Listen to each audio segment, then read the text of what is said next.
በእጁ መንጭቃ ወደ ውጭ ወጣች። ቤቱን ዶክተር ሔዋን የአዳም ጓደኛና የቤቱ ሰራተኞች በአንድ እግሩ አቁመውታል። አዳምን ያስተዋለችው ዲና ነበረች። ዲናና አዳም ሲያወሩ ግን ማንም አላስተዋላቸውም። ዲና ስትወጣም እንደዛው። ዲና ስልኩን ይዛ ቆየች። አዳም ተጨነቀ። ስልኩን አየ። 5 ደቂቃ እያለ 10 ከዛም 16። ዲና በስተመጨረሻ መጣች። ከዛም አዳም አደራ ክፍል 18 ብለን ነበር ካስተዋላችሁ። ዛሬም እንደሚከተለው ክፍል 19ን አስቀጥለዋለሁ። እስከ ቪዲዮ ፍጻሜ አብራችሁ እንድትሆኑ በአክብሮት እጠይቃለሁኝ። ይህን ቪዲዮ ስትጀምሩት ሼር፣ ላይክ እያደረጋችሁ አበረታቱኝ። ወደ ታሪኩ አመራለሁ። አብራችሁ ይቆዩ። ክብራና ክብራት የዚህ ቻናል አድማጭ ተመልካቾች እንደምናላችሁ፣ እንደምስከዚህ ሰዓት ደረሳችሁ። ውድ ቤተሰቦቼ ሼር፣ ላይክ እያደረጋችሁ ለምታበረታቱኝ እጅግ በጣም አመሰግናለሁ። ወደ ታሪኩ አመራለሁ። አብራችሁ ይቆዩ። አዳም አጠገብ ተቀመጠች። ማን ነው አላት። ጓደኛዬ ናት የደወለችው። የኔ ስልክ ባትሪ ዘግቷል፣ የአንተን ስልክ ደግሞ ባለፈው ሰጥቻት ነበር ለዛ ነው አለችው። አዳም አልተዋጠለትም። እሺ ይሁን ብሎ ዝም አለ።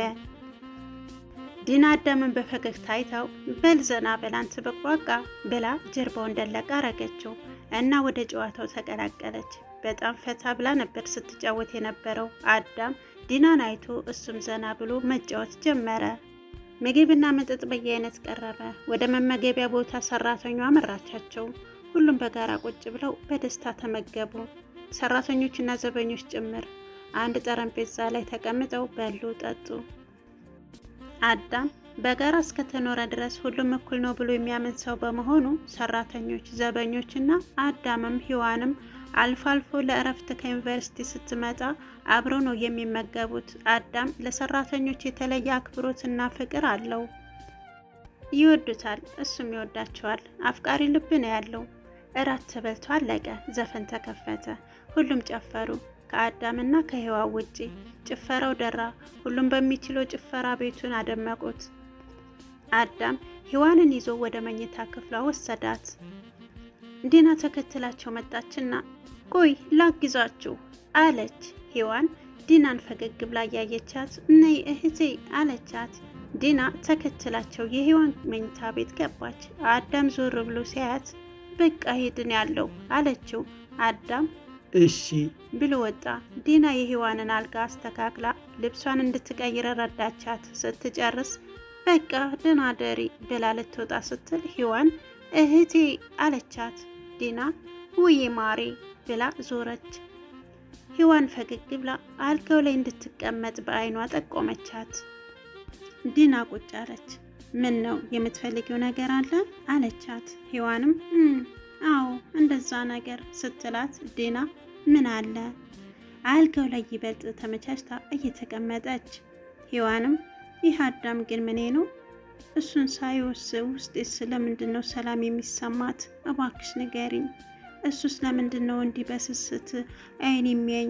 እባክሽ ምንም ሳትደብቂ ንገሪኝ። ባለፈው የነገርሽ ድረስ ነው ቀረቤታችን? ንገሪኛ አለቻት። ዲና የምትለው ጠፋባት። ዲና የሔዋንን እጅ ያዘችው። ይህንን አዳምን ጠይቂው እባክሽ እሺ ውዴ አለቻት። ሔዋን ቅር አላት። ቢሆንም ግን ዲና ልታስጨንቃት አልፈለገችም። እሺ በቃ ግን ዛሬ ፊትሽ ልክ አይደለም፣ በሰላም ነው አለቻት። ዲና ፈገግ ብላ በሰላም ነው፣ ምንም አልሆንኩም ውዴ፣ ዛሬ ደግሞ አምሮብሻል አለቻት። ሔዋን አዎ እድሜ ለአዳም ፀጉር ሰሪ መኪና ውስጥ መጥተው እንዲሰሩኝ አደረገ፣ ገላይን አልታጠብኩም ደግሞ ስትል ዲና ቆይ አሁን ሳይሆን ትንሽ አገግሚ ከዛ አጥብሻለሁ፣ በቃ እረፍት አድርጊ ብላ ወጣች። ዲና ሳሎን ስትደርስ ዶክተር ለመሄድ የአዳም ጓደኛና ሰራተኞች እየተሰነባበቷቸው ነበር። ዲናም ጠጋ ብላ ተሰነባበተቻቸው። በስተመጨረሻ እንኳን ለቤቱ እስከ ፍቅረኛው ታበቆት አለች ዲና። አዳም በጣም ሳቀና ወይቺ ልጅ በየተኝ ነገ ሰው ይበለን ብሎ ወደ መኝታ ክፍሉ ሊሄድ ሲል ስማ ያልነገርኩ ነገር አለ ዛሬ ማለት ቅድም ስትል አዳም ጠዋት ጨለማ በፀሐይ ውበት ተማርኮ እጅ ሰጥቷል።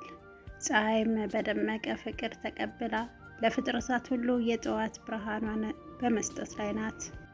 ሰውና እንስሳው በህይወታችን ውስጥ ግዴታ የሆነውን እንቅልፍ ሌሊቱን በሙሉ ያደለው በደማቅ እንቅልፍ ያላደለው ማለትም በውስጥና በውጭው በሽታ ምክንያት በትንሹም አስተናግደውት ሸኝተውታል። ፀሐይንም በሀዘንና በሌላም በኩል ደግሞ በደስታ ተቀብለውታል። ሲነጋ ህይወቱ ያለፈ የሰርጉ ቀን የሆነ ከሚወደው ጋር የሚገናኝ ከሚወደው ጋር በሞት የተለያየ የወዳጅ ሰርግ የሆነ ልጅ ወልዶ የሚስም በአዲስ የልጃቸው መውለድ የሚደሰቱ እንዳረገዙ ሰምተው የተደሰቱ አሊያም ያልተደሰቱ እንዳረገዙ ሰምተው የተደሰቱ አሊያም ያልተደሰቱ ፍቅር ይዞት መተኛት አቅቶት ምሽቱን ሳይተኛ የቆየ እና ደግሞ እንደ አዳም የሚያፈቅራትን ዓለሙን ከመከራ ፈጣሪ አውጥቶለት ለቤቷ ያበቃለት ፍቅሩን በቤቱ ውስጥ ሊያይ ነው። አዳም ዛሬ በጣም ደስ ብሎታል። ምክንያቱም እንደ ነፍሱ የሚያፈቅራትን ሔዋን የረጅም ጊዜ ወዳጁን ጓደኛውንና በአጭር ጊዜ አውቋት ጥሩ የሆነችለትን በተጨማሪም ልክ እንደ እህቱ ስጋ ሳይሆን ከዛም በላይ የሆነችለትን ዲና በጣም የሚወዳቸውንና የሚያከብራቸውን ያለመሰልቸት በፍቅር ያገለገሉትን ከዘበኛ እስከ ሰራተኞች አጠገቡ አሉ። አዳም ከእንቅልፉ እንደተነሳ ሻወር ወሰደ። ከሻወር ወጥቶ ልብሱን ለመቀየር ልብስ እየመረጠ ሳለ ዲና የክፍሉን በር አንኳኳች። ማን ነው? አለ አዳም። ዲና እኔ ነኝ። አንተ ፈጠን በል እንጂ ለቁርስ እየጠበቅንህ እኮ ነው። አዳም እሺ መጣሁ አላት። ዲና እሺ በቃ ደህና አደርክ ሳልል ደግሞ ደህና አደርክ አለችው። አዳም አይ አንቺ ልጅ አዝናኝ እኮ ነሽ ብሎ በሩን ከፍቶ ወጣ። ዲና አንተ ዛሬ ደግሞ ሸበላ ሆነሃል። እባክህ ይህ ሁሉ ውበት ከየት መጣ?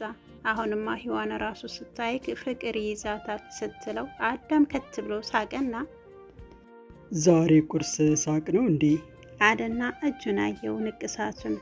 መጣው ዲናዬ ብሎ መኝታ ቤቱ ገብቶ እጀ ሙሉና አንገተ ሙሉ የሆነ ልብስ ለብሶ ተመለሰ። ዲና ፋን ከፍታ ቀረች። አረ ውበት! ቆይ ለምን ቀየርከው ግን ልብሱን አለችው። አዳም ዲና አይት አድርጎ ቀና አለና ሔዋን ንቅሳቴ እንዳታየው ነው አላት። እንዴት አለችው። ማለት የእሷ እጅ ላይ ያለውን ንቅሳት እስካሁን መቼስ አይተዋለች። እኔም ጋር ስታየው እንዴት ሁለታችንም ላይ ይህ ነገር ተጻፈ ብትለኝ መልስ የለኝም። ማለቴ ዶክተሩ ምንም አይነት የወደፊት ህይወቷን እንዳታስታውሳት ወይንም አጠራጣሪ ነገር እንዳይታይ አድርግ፣ ያለፈውን ነገር የሌላ ሰው ታሪክ አስመስለክ ንገራት ብቻ ነው ያለኝ አላት። ዲና እሺ በል አሁን እየጠበቁን ነው ብላ እጁን እየኮተተች ወደ ሳሎን ወሰደችው። ምግብ መመገቢያው ቦታ በአማረ መልኩ ተዘጋጅቷል። ዲና ጓደኛው ቦስ እና ሰራተኞቹ ተሰብስበው በምግብ ጠረጴዛው ዙሪያ ተቀምጠዋል። አዳም ድምፁን ሞቅ አድርጎ እንዴት አደራችሁ ሰዎች አለ። ሁሉም ደህና አደርክ ና ቁጭ በል እያሉ ተንጫጩ። ከዛም አጠገብ ላጠገብ የተቀመጡ ወንበሮች ጋር ዲና እና አዳም ተቀመጡ። ቁርሳቸውን ከተለያየ ጭማቂ መጠጦች፣ ሳቅ እና ጨዋታ ጋር ተመገቡ። ሁሉም ደስተኞች ነበሩ። ዲና ወደ አዳም ጆሮ ጠጋ ብላ ስማኝ፣ ከጓደኛ ፍቅር ይዞኛል፣ ሳዩ በጣም ደስ ይለኛል። እስቲ ስለሚሰማኝ ስሜት በደንብ ንገረኝ፣ ፍቅር ከሆነ ትነግረኛለህ አለችና ጀርባውን መታ አደረገችው። አዳምም ፍቅር ማለት ልክ እንደ ከክ ነው። ከክ ስታኪው ደስ እያለሽ ህመሙ እየበረታ ደግመሽ ታኪዋለሽ።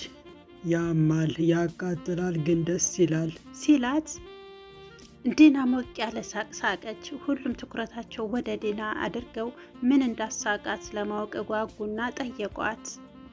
አደራ ክፍል 19 ይሄን ይመስል ነበር። አድማጭ ተመልካቾች እስከ ቪዲዮ ፍጻሜ አብራችሁ ስለነበራችሁ እጅግ በጣም አመሰግናለሁ። የዛሬው ትረካ እዚህ ጋር በቃ። በሌላ ፕሮግራም እስከምንገናኝ ሰናይ ጊዜ ባይ